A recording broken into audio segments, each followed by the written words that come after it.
বিসমিল্লাহির রহমানির রহিম। আসসালামু আলাইকুম রহমতুল্লাহি ওয়া বারাকাতুহু। সবাই কেমন আছেন? আশা করি ভালো আছেন।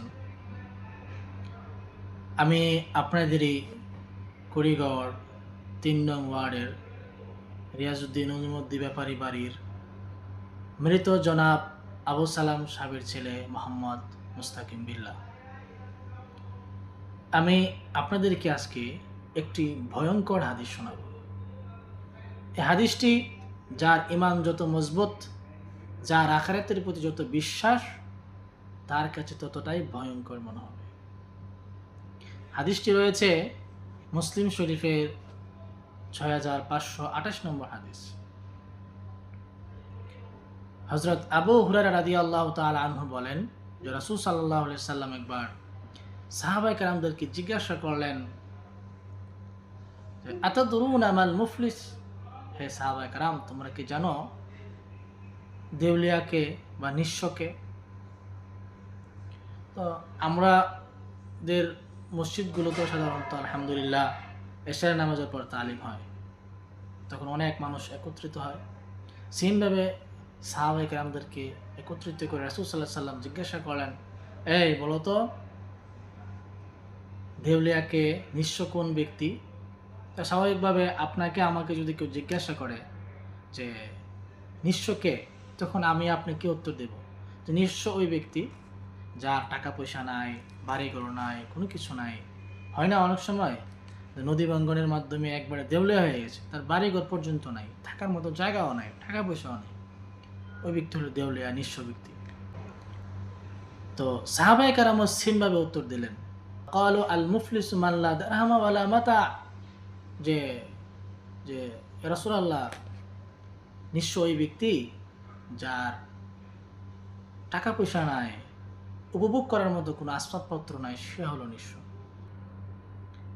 তখন রাসূল সাল্লাল্লাহু আলাইহি সাল্লাম বললেন, শোনো, আমার উম্মতের মধ্যে ইন্নাল মুফলিসা মিন উম্মতি মান ইয়াতি ইয়াউমাল কিয়ামাতি বিসালাতিন ওয়া সিয়ামিন ওয়া যাকাতিন, যে আমার উম্মতের মধ্যে প্রকৃত দেউলিয়া নিঃস্ব হলো ওই ব্যক্তি যে আখিরাতের মধ্যে অনেক নামাজ ও সিয়ামিন, অনেক রোজা, অনেক যাকাত, দান, খায়রাত ইত্যাদি নেকামল নিয়ে হাজির হবে।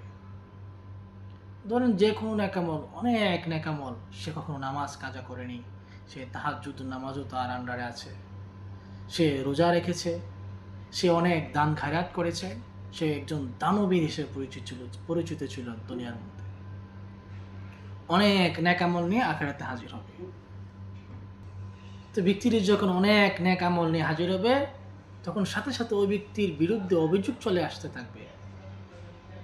কেউ এসে বলবে ওয়ায়াতি কদ শাতামা হাযা, কেউ এসে বলবে, হে আল্লাহ, তোমার এই বান্দা সে অন্যায়ভাবে আমাকে গালি দিয়েছে। ওয়া কাযাফা হাযা, কেউ এসে বলবে, হে আল্লাহ, সে আমার উপর দুনিয়াতে মিথ্যা অপবাদ দিয়েছে। ওয়া আকালা মালা হাযা, কেউ এসে বলবে, হে আল্লাহ, তার তার পাওয়ার ছিল, ক্ষমতা ছিল, সে পাওয়ারের বলে, ক্ষমতার বলে সে আমার সম্পদ ভক্ষণ করে নিয়েছে, জোর করে আমার সম্পদ লেগে গেছে। কেউ এসে বলবে, হে আল্লাহ, তার পাওয়ারের কারণে, ক্ষমতার কারণে সে আমার উপর জুলুম করছে, সে আমার উপর মারধর করছে, আমার রক্ত বের করছে মাইরা। তার ক্ষমতা ছিল, আমি সঠিক ছিলাম, সঠিক থাকার পরও তার ক্ষমতার বলে সে আমাকে আমার উপর জুলুম করেছে, আমি কিছু করতে পারিনি, আমি আপনার কাছে বিচার চাই। তখন আল্লাহ তাআলা আখিরাতে ফাইসালা হবে সব নেক আমলের মাধ্যমে। দুনিয়াতে টাকা ছাড়া চলে না, বাংলাদেশের টাকা কাতার চলে না, কাতার কি লাগবে, রিয়াল লাগবে, ওই সময় এখানে বাংলাদেশের টাকা চলবে না। তো আখিরাতে লাগবে নেক আমল, লেনদেন হবে নেক আমলের মাধ্যমে, ওই সময় টাকা পয়সা চলবে না। যার নেক আমল বেশি সে বড় লোক, আর যার নেক আমল কম সে হবে গরিব। ফায়ুতা হাযা মিন হাসানাতিহি ওয়া হাযা মিন হাসানাতিহি, তখন আল্লাহ তাআলা এই পাওনাদারের, যাদেরকে উপর জুলুম করেছে, যাদের উপর অন্যায় করেছে, তাদেরকে তাদের হক অনুযায়ী, যার উপর অল্প অন্যায় করেছে তাকে অল্প নেকামল দেওয়া হবে, ওই দিনদার ব্যক্তির যত ন্যাক আমল আছে ওই ন্যাক আমল থেকে দিতেই থাকবে। মনে করুন তার উপর 10 লাখ নেকি আছে, সে ঋণ করছে 15 লাখ, তখন 10 লাখ মানুষের যে অপরাধ অনুযায়ী জুলুম, কেউ কারো উপর 1 লাখ টাকার অপরাধ করছে, কারো উপর 2 লাখ টাকার অপরাধ করছে, কারো উপর 3 লাখ টাকার অপরাধ করছে, তাদেরকে সেমভাবে দিয়ে দেওয়া হবে। এক পর্যায়ে যদি এমন হয় যে ব্যক্তিটির ন্যাক আমল শেষ হয়ে গেছে কিন্তু দেনা বাকি আছে, তখন ফয়সালাটা কীভাবে হবে? তখনও আল্লাহ রাসূল সাল্লাল্লাহু আলাইহি সাল্লাম বলেন যে ফাইন ফানিয়াত হাসানাতুহু ক্বাবলা আন ইউকদা মা আলাইহি,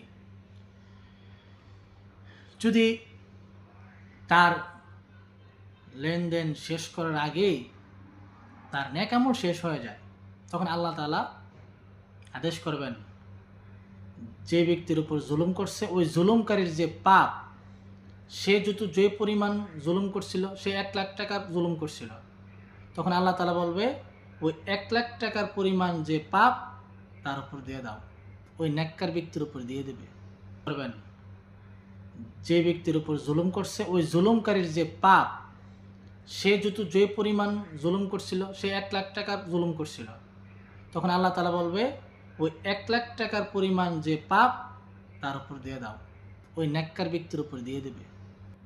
তো ওই নেককার ব্যক্তিকে, সে তাদের উপর জুলুম করছে, তাদের উপর অন্যায় করছে, সে একজন চেয়ারম্যান হইয়া, একজন মেম্বার হইয়া, সে ক্ষমতার বলে মানুষের জনগণের টাকা মাইরা খাইছে, ওই জনগণ যাদের হক ছিল পাওয়ার, তারা এসে যখন দাবি করবে ওই জনগণের যে পাপগুলো আছে, ওই পাপ যে পরিমাণ সে সম্পদ আত্মসাৎ করছে ওই সম্পদ অনুযায়ী ওই জনগণের পাপ তার উপর দিয়ে দেওয়া হবে। তখন লোকটার অবস্থা কী হবে চিন্তা করছেন? সে যখন আখিরাতে উঠে তখন সে কিন্তু অনেক দিনদার ছিল, অনেক নেকামল নিয়ে উঠছে, তো দিন শেষে হলো কি, সে জুলুম করার কারণে, অপরাধ করার কারণে মানুষদেরকে তার নেকামল দিতে সে তো তার সম্পদ, তার নেকামল শেষ করছেই, পাশাপাশি আরও ওই অপরাধকারীদের অপরাধ তার উপর আনছে। এখন সে কী হয়ে গেছে? সে গুনাহগার হয়ে গেছে। সুম্মা তুরিহা ফিন্নার, যেহেতু সে শেষ পর্যায়ে আইসা সে নিজে গুনাহগার, সে গুনাহগার সাব্যস্ত হয়ে থেকে জাহান্নাম নিক্ষেপ করে দেওয়া হবে। রাসূল বলেন, হে সাহাবায়ে কেরাম, আমার উম্মতের মধ্যে ওই লোকটা হবে সবচেয়ে গরিব এবং নিঃস্ব। এই জন্য আমাদেরকে সবসময় মানুষের উপর, আপনি নিজে যতটুকু পারেন আমল করেন, মানুষের হক নষ্ট করেন না। মানুষের হক নষ্ট করা যাবে না, অন্যের হক নষ্ট করা যাবে না। কেউ যদি আল্লাহ তাআলার হক নষ্ট করে, সে এক পর্যায়ে তওবা করে, সে মাফ হয়ে যাবে। আল্লাহ চাইলে মাফ করে দিতে পারেন তওবার সুযোগ পেলে। কিন্তু কেউ যদি মানুষের হক নষ্ট করে, তাহলে যার হক নষ্ট করছে তার কাছ থেকে মাফ নিতে হবে। সেজন্য সবসময় আমরা সতর্ক থাকবো। আল্লাহ তাআলা আমাদেরকে এই হাদিসের উপর পরিপূর্ণভাবে আমল করার তৌফিক দান করুন। আমিন।